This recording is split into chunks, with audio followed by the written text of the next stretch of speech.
Всем привет! Иногда, чтобы оказаться на другой планете, не нужен космический корабль. Достаточно просто взглянуть по сторонам. На нашей Земле есть места, которые словно вырваны из фантастических фильмов, где законы природы ведут себя странно, где краски не похожи на привычные, где ты забываешь, что находишься вообще на этой планете. Это не миражи и не декорации. Это реальные ландшафты, созданные временем, огнем, льдом, водой и молчаливым терпением самой природы. Сегодня ты увидишь 10 мест настолько чуждых и удивительных, что в них трудно поверить. Приготовься, мы отправляемся в путешествие по самым инопланетным уголкам Земли. Есть место на нашей планете, где Земля перестает быть похожей на саму себя, где кажется, что ты оказался на Марсе. Это Вади Рам, пустыня на юге Иордании. Горы словно вырезаны из красного камня. Узкие каньоны, древние надписи на скалах и бесконечные песчаные долины. Здесь нет зелени, только камень, ветер и тишина. Все вокруг будто создано не природой, а фантазией художника из другого мира. Ты можешь идти часами и не встретить ни души. Лишь крики орлов в небе и редкие шаги верблюдов нарушают тишину. А когда приходит ночь, над пустыней раскрывается одно из самых звездных небес на планете. Но Вади Рам — это не просто красивое место, это место силы. Ты чувствуешь, как время здесь замирает, как будто сама планета показывает тебе свое древнее лицо. Суровое, величественное и по-настоящему вечное. Не зря Вади Рам называют долиной Луны. И если ты когда-нибудь захочешь увидеть другую планету, не улетая из Земли, тебе сюда. Добро пожаловать в Далол, одно из самых горячих и нереальных мест на Земле. Здесь, в глубине Афарской впадины в Эфиопии, словно открылась дверь в иной кислотный мир. Ядовито-желтые и зеленые озера, кислотные гейзеры, соляные кристаллы и клубы пара поднимаются из-под земли. Все кипит, пузырится и будто кричит: «Человек здесь чужой». Среднегодовая температура самая высокая на планете. Далол буквально дышит жаром, серой кислотой. Вода, она здесь убивает. Воздух пропитан запахом сероводорода. Кажется, что ты не на Земле, а на планете из фантастического фильма. Но это реальность. Далол поражает не только красотой, но и угрозой. Это одно из самых негостеприимных мест на планете. Безумно красиво, абсолютно опасно. И все же завораживает, потому что даже в аду природа умудряется быть великолепной. Посреди туркменской пустыни Каракумы пылает бездна. Это Дарваза, гигантский кратер, в котором огонь уже не утихает более 50 лет. Местные прозвали его вратами в ад. И когда стоишь рядом, начинаешь понимать почему. Его диаметр около 70 метров, глубина 20. И все это время изнутри вырываются языки пламени, будто из дыхания самой Земли. Горит газ, но не природным путем. В 1971 году советские геологи бурили здесь скважину и случайно наткнулись на подземную каверну, полную газа. Земля провалилась.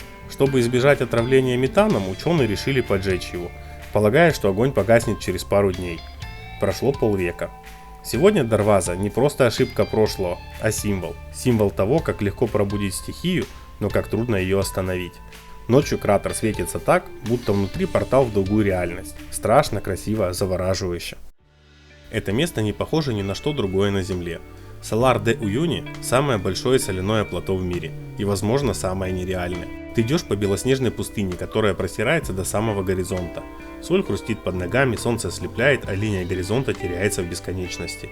Но настоящая магия начинается, когда сюда приходит дождь.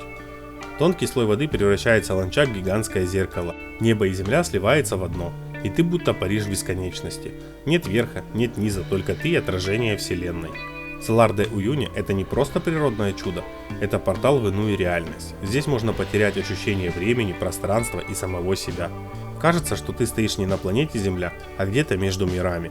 И может быть именно так выглядит место, где заканчиваются границы возможного. Глубоко под землей в мексиканской пустыне Чиуауа находится одно из самых невероятных мест, которые только открывал человек.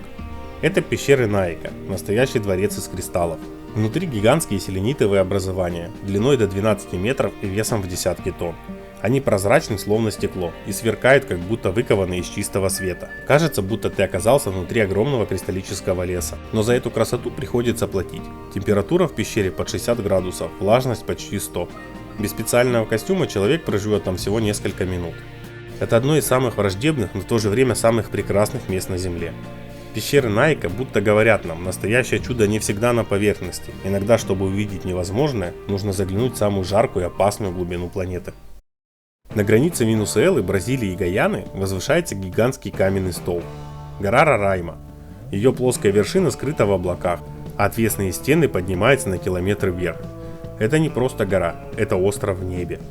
Местные племена считают ее священной, Они верят, что здесь родился мир. Ученые, что здесь спрятана древнейшая экосистема Земли. Миллионы лет Рорайма была отрезана от остального мира. И за это время ее вершина стала домом для существ, которых не найти больше нигде. Ландшафт наверху – это хаос. Черные каменные глыбы, странные растения, скрытые пещеры и водопады, падающие прямо с небес. Здесь все будто застыло в доисторическую эпоху. Недаром Рорайма вдохновила Конан Дойля на роман «Затерянный мир». Потому что, стоя у подножья этой горы, ты действительно ощущаешь, что там наверху может быть что угодно. В джунглях Вьетнама скрыта одна из самых поразительных тайн планеты – пещера Сондонг. Она была обнаружена совсем недавно, и то случайно. Но внутри оказалось нечто, что меняет само представление о подземных пространствах. Сондонг – самая большая пещера на Земле. Ее своды достигают 200 метров в высоту, а в ширину она сопоставима с небоскребами. Внутри реки, джунгли, туман и даже собственная погода. Это не пещера, это подземная страна. В ее залах можно летать на воздушном шаре или потеряться навсегда. Здесь обитают уникальные организмы, которые не встречаются больше нигде. А свет, проникающий сквозь обвалы в потолке, превращает мрак в настоящее волшебство. Сондонг – это как будто другой мир внутри нашего мира. Прятанный, первозданный, почти мифический. И он напоминает, мы все еще не знаем до конца, что таит наша планета под ногами. В Турции есть место, которое больше похоже на облачный водопад, застывший во времени. Это Памуккале, белоснежная терраса из известняка, по которой струится теплая минеральная вода. Название переводится как «хлопковый замок», и оно подходит идеально. С высоты кажется, будто горы покрыты снегом или сахарной глазурью. Но это не лед. Это травентины, отложения кальция, которые веками создавались водой, насыщенной минералами. Каждая ступень как отдельная ванна, наполнена бирюзовой водой. Температура приятная, и здесь можно просто сидеть и смотреть, как солнце играет на поверхности, отражаясь в белых стенах, будто ты в античной купальне богов. Когда заходишь сюда босиком, будто ступаешь не по земле, а по мифу. Памуккале – это соединение воды, камня и времени. Живое произведение искусства, созданное самой природой. Где-то под ледниками Исландии прячется мир, который невозможно описать словами. Это ледяные пещеры, временные, изменчивые и пугающе прекрасные. Ты заходишь внутрь и кажется, что оказался внутри гигантского сапфира. Свет преломляется в стенах из прозрачного льда, создавая нереальные оттенки синего и бирюзового. Потолки похожи на замерзшие волны. Стены дышат холодом, а каждый шаг словно по подземной звезде. Эти пещеры появляются и исчезают каждый год. Они живые. Меняются с погодой, трескаются, обрушаются и никогда не повторяются. Даже тот, кто видел их однажды, больше никогда не увидит такую же. Здесь царит тишина. Нарушает лишь эхо капающей воды. Все вокруг будто затаило дыхание, ожидая, пока ты уйдешь, чтобы снова раствориться в вечном льде. Ледяные пещеры – это не просто место, это глоток другой реальности. Краткий визит в мир, где красота буквально тает у тебя на глазах. На севере Китая, в провинции Гансю, возвышаются горы, которые словно раскрасил художник с буйным воображением. Это Джанье-Данься – радужные холмы, покрытые слоями красного, желтого, оранжевого, голубого и фиолетового. Настоящая палитра камня. Каждая линия – это миллионы лет. Отложения песчаника и минералов спрессовывались солями. А потом земные силы взломали их, приподняли, и вот результат. Холмы, которые выглядят так, будто их нарисовали акварелью. Но это не фотошоп, это реальность, чистая, ошеломляющая, абсолютно земная. Хотя, глядя на нее, верится в другое. На рассвете и закате горы буквально светятся, цвета становятся ярче, словно сцена оживает. Это не просто геологическое чудо, это доказательство того, как Земля умеет быть художником. Джанье-Данься – еще одно напоминание, инопланетные пейзажи можно найти, не покидая нашу планету. Мы привыкли думать, что Земля – это что-то знакомое и понятное, но правда в том, что мы все еще почти ничего о ней не знаем. Она хранит тайны, пейзажи и миры, которые кажутся невозможными, пока ты не увидишь их сам. Эти места доказывают одно – чтобы почувствовать себя на другой планете, не нужно покидать свою, достаточно просто открыть глаза. А какое из этих мест ты бы хотел увидеть своими глазами? Напиши в комментариях и не забудь подписаться, если хочешь узнать еще больше о чудесах нашей удивительной планеты. Самое интересное еще впереди. До встречи в следующем ролике.